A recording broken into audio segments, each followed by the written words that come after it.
Say when? We're going. Oh shit. Episode 6. Cursed on the camera already. Episode 6 and I'm already cursing. It's like causing shit. Yeah. Love it. Bound to happen eventually. It's a true story. Once the sensor's finished rating us, so then we can really cut loose. That's right. Crank length. Crank length, yeah, an emerging area of concern for us mountain bike focused types. Although you and I have battled this for years in the drop bar set. It's funny. I got to be honest. I was a little, maybe not taken aback, but like we've kind of been dealing with the shorter crank thing on and off.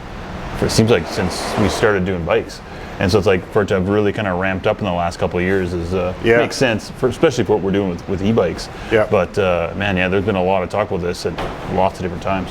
Yeah, I didn't really think about it as a new topic as much as some people are.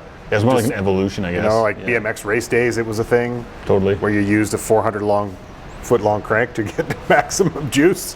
Yeah. Well, I can remember we had a guy that used to race for us on mountain bikes in the early 90s that would run 175 cranks to train and then chuck 180 cranks on to race because we thought it was faster. Other than all it did was blow up his knees and hips. Yeah. When we were I'm trying to think about the first time I actually changed my crank length. Like the first time I think was probably like when we were all freeride ninjas or thought we were. Some of us thought we were good. And I put profile cranks on in 170. Yeah. And that was the first time I had stubby cranks. Yeah, well, basically every mountain bike that anybody ever bought had 175s on it. Yeah. And then after that, it's like I can remember people being mad if they got 170s off a small bike, they'd be choked. Yeah, they'd be upset. Yeah, they thought they would have less. Well, they thought they'd have less power. Less power. Yeah.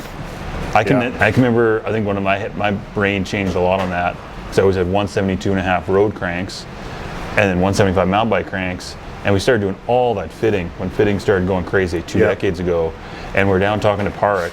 And that guy was fitting down at Scottsdale, a guy on a tri-bike with 140 cranks with center-mounted cleat shoes. Yeah. And the dude was a national champion age category. Yeah. And they basically realized that there was no power difference if you kept your cadence up. And as I recall, when we talked to him about that, they were testing him on the shortest cranks at the end of the testing block when he should have been the most fatigued. Yeah. And he was putting up his best numbers. Yeah. It was crazy how the body can change for stuff. And then for me, it made a huge difference just for how he could fit when he went a little bit shorter, just with hip impingement. Yeah. Like that turns into a huge thing on a road bike. Well, and definitely in the mountain bike thing, as these bikes in the last, whatever, call it half a dozen years, as the seat tubes have steepened, I started to use shorter cranks because I was finding at top dead center, I was getting hip impingement. And some of that's just age of the rider. Like sadly, I'm not getting any younger.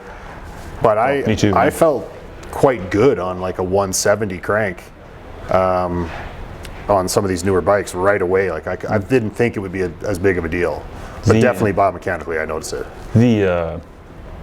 On my e-bike I could care less.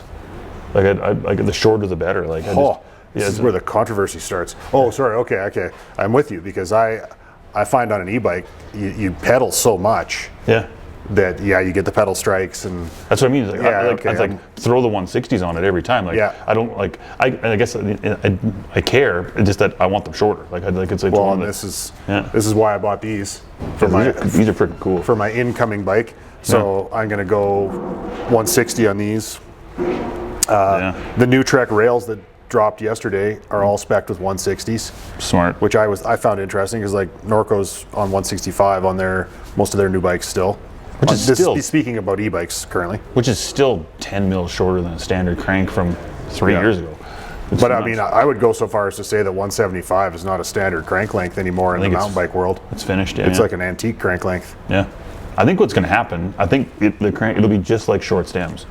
Like you're going to either buy a 35 stem or a 50 stem, and you're either going to buy 160 cranks or 165 cranks, and the rest of it's just going to get thrown out. Yeah.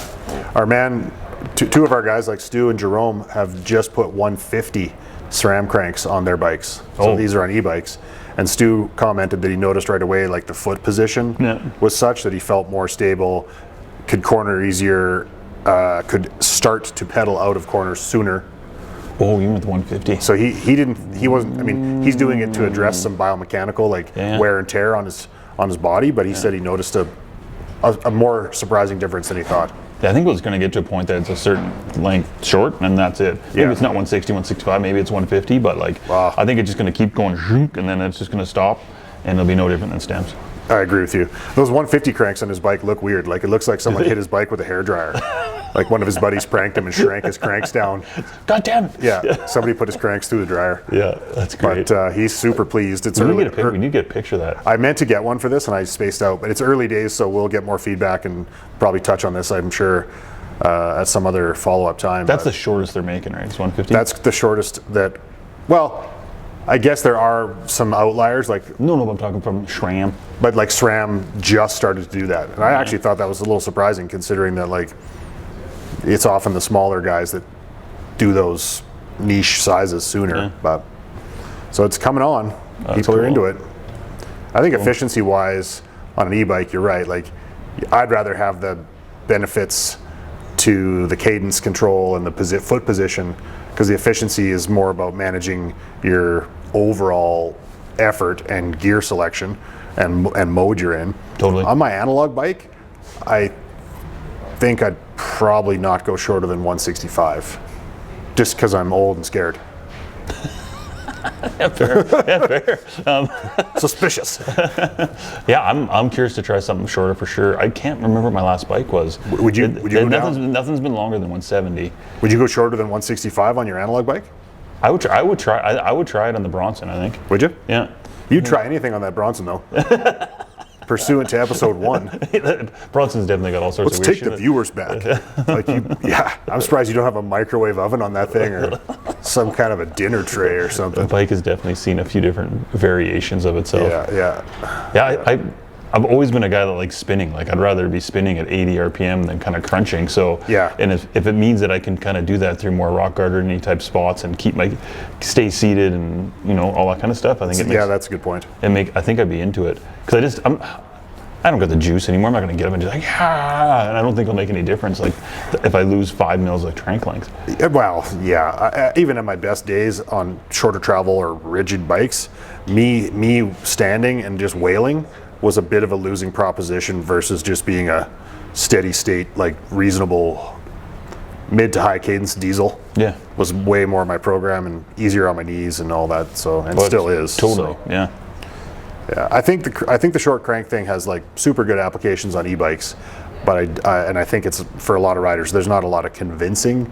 As soon as you talk to them about the pedal strike thing, which is something that a lot of e-bike people comment on, because they're not used to being able to rip it like that all the time. Just going that fast all the time. Yeah, but I think on the analog bikes it'll start to crop up more and more. Yeah, I think it's like almost a done debate when it comes to put the 150s or the 160s on your e-bikes. It's not going to affect your life, other than you're going to save you into your cranks and your pedals and your feet. Yeah. And maybe on the enduro bike pedaling machine, Still a hot topic. maybe a bit more of a hot topic. Might be worth talk to somebody and do another episode on. I was going to say we might have to do a part 2 once we get into riding season. We might have to activate our handlebar microphone and go hit the streets. Oh, I hit it again. See what people are saying. Then we can do a redux on this. All right. We should. I think we got to call it quits. Okay, let's call it quits. Blabbering too much about Cranks. That's what Quentin told me to talk about it. I guess we were supposed to talk about cranks. We did. Okay, it's done. So we're set. Okay. Bye. Bye.